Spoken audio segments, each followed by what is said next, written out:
Welcome to Grand Slam tennis lessons. Nice little pims and strawberries and some stinky French cheese, and the rest are Aussie Fosters and good old American Coca Cola. Welcome to Grand Slam tennis lessons. We've got two objectives. One is for you to see what are the patterns that the elite do to win those tight 50-50 pressure pack matches, and how you can do exactly the same patterns. And also, once you now see these big point player tactics, you can then watch Wimbledon through a new lens and get much more enjoyment. So the key thing really that we need to sort out right now is John Wooden's quote about the fundamentals, and he says that the fundamentals don't change as you go up the levels of capability. The only thing that changes is your ability to execute the fundamentals with more precision, more consistency and more speed. That's all. So, welcome to Grand Slam tennis lessons.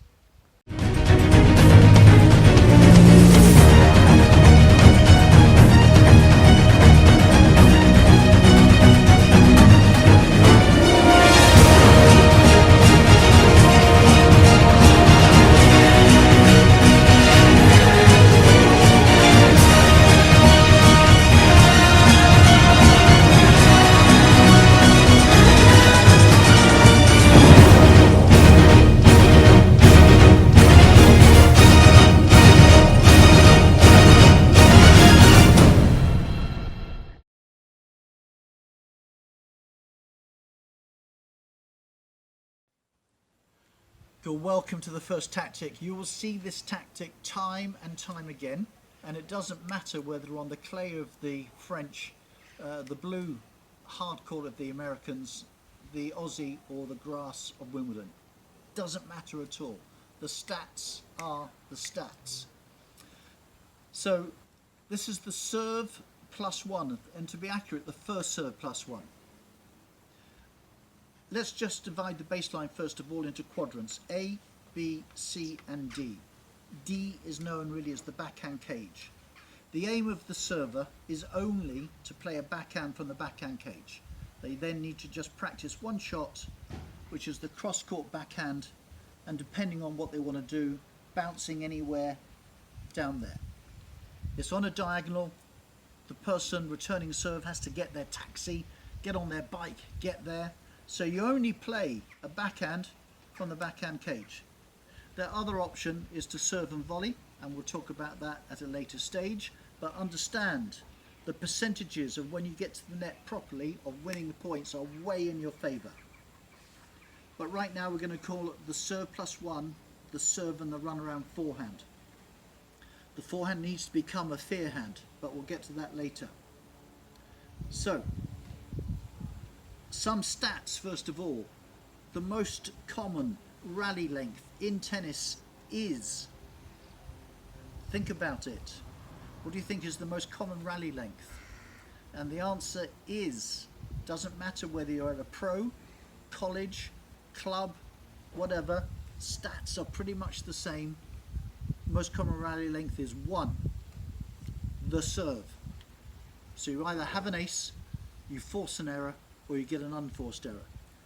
30% of points are won with one shot. And the second stat is, well, what do you think is the second most common rally length? And the answer is 3 shots, 15% of the time. So if you add the serve and the second shot, 45% of all points are determined by the serve +1. So that's what we're going to focus on today. That's what the pros do. And I want you to understand that the serve +1 is a 2-shot sequence. The serve does not consist of 1 shot. The serve consists of 2 shots. The aim of the serve is to set up the second shot. So we shift from serve, let's wonder what they're going to do, react to it, improvise, get a little bit late, be spontaneous, particularly under pressure. When information comes to you quicker but flawed, that's not very good. So we have 2 shots to a serve. The aim of the serve is to set up the second shot. We do it in an automated process and we just execute.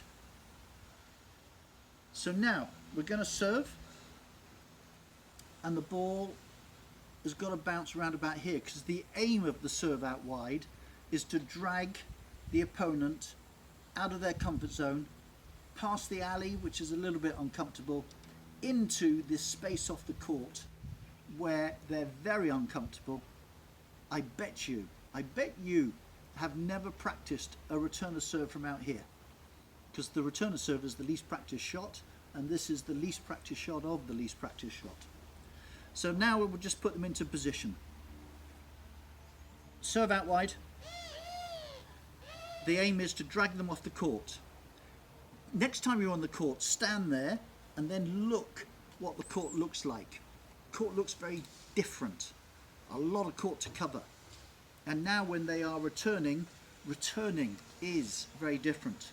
So what you're trying to do as the server, serve plus one, go out wide, is kind of force a shorter shot anywhere in this area. That's what you're trying to force. And as soon as you serve, you will be moving towards this area, which is halfway in the A-B-C quadrant. Easy run around, hit an inside out forehand to the backhand cage.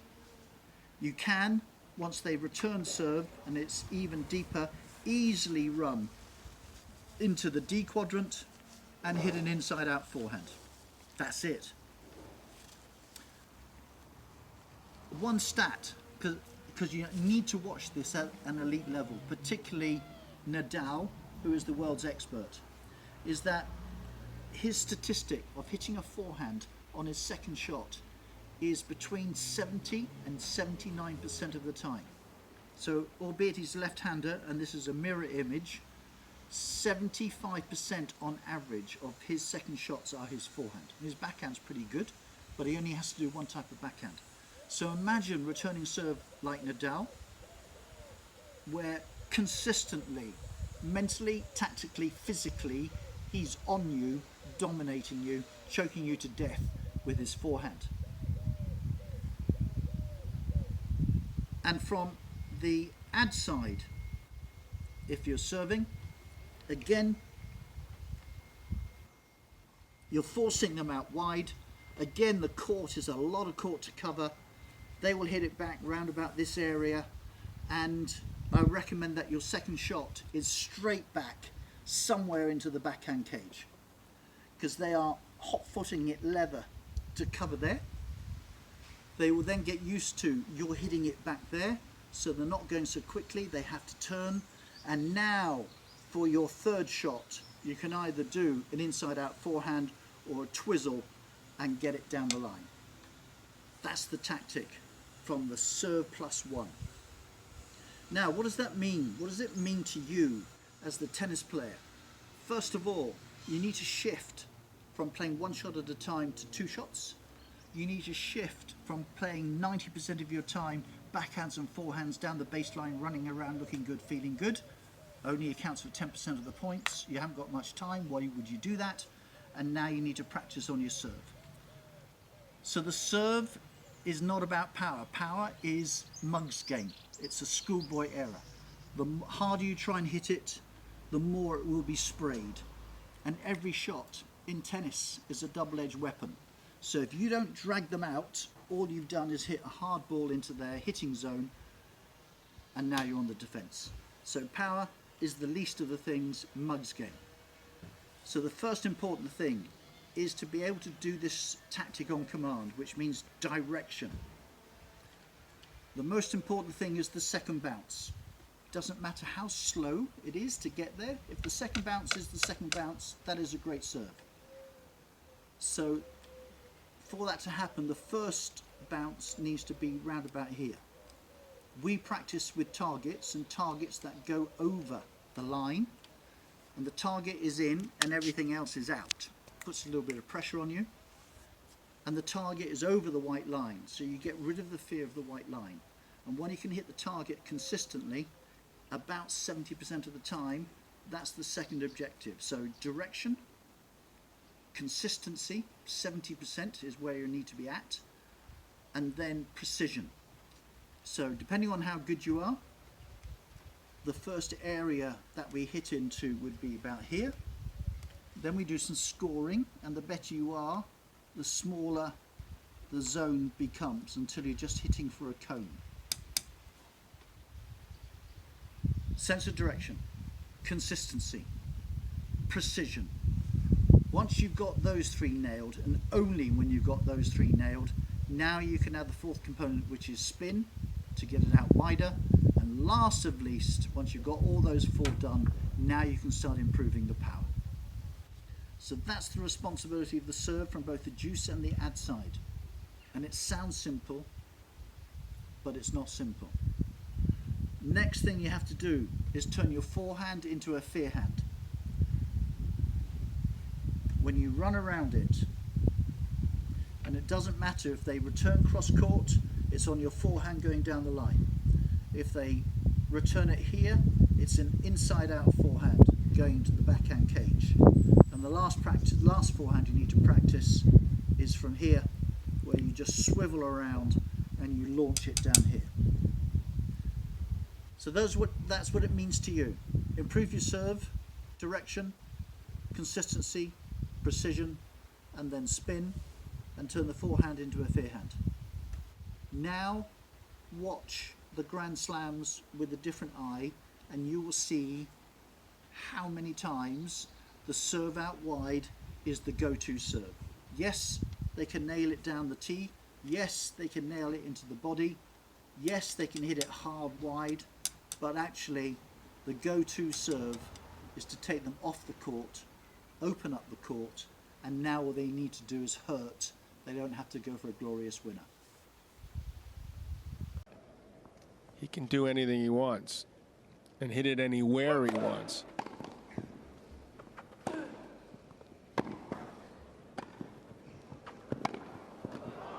Oh, yes. Scouting. Well, he's got two coaches now, so presumably they could give him a lot of information if he needs it, but he's seen him around for years. I don't know what extent they would step. Grand Slam had a breakthrough quarterfinals of the Australian Open.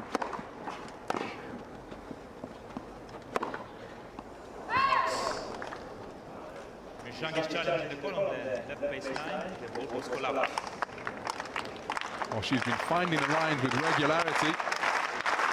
Which side of the baseline is this one going to land? She's done it again. Wow. Wozniacki has to be looking at that.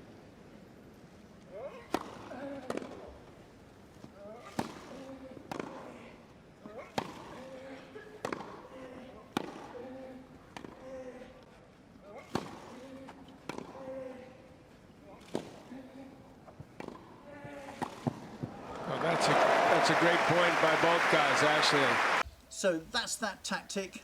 Hope you got a lot out of it.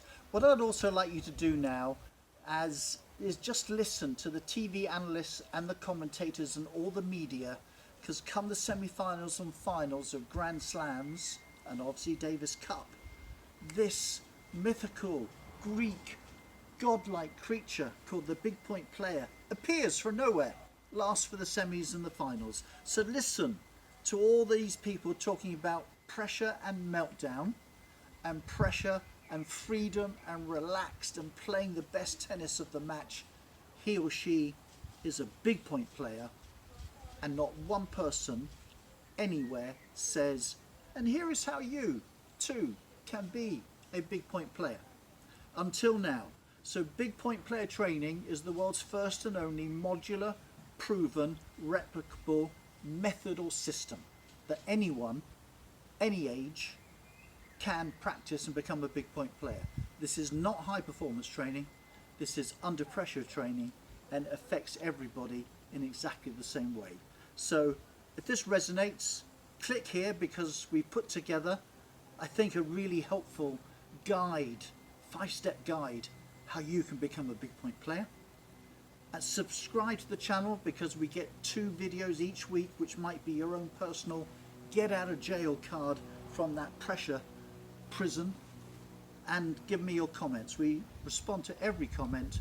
And lastly, please share to your tennis network. We have a mission to get rid of this under pressure mystique and train people on it worldwide. but obviously don't send it to the people that you're wanting to beat.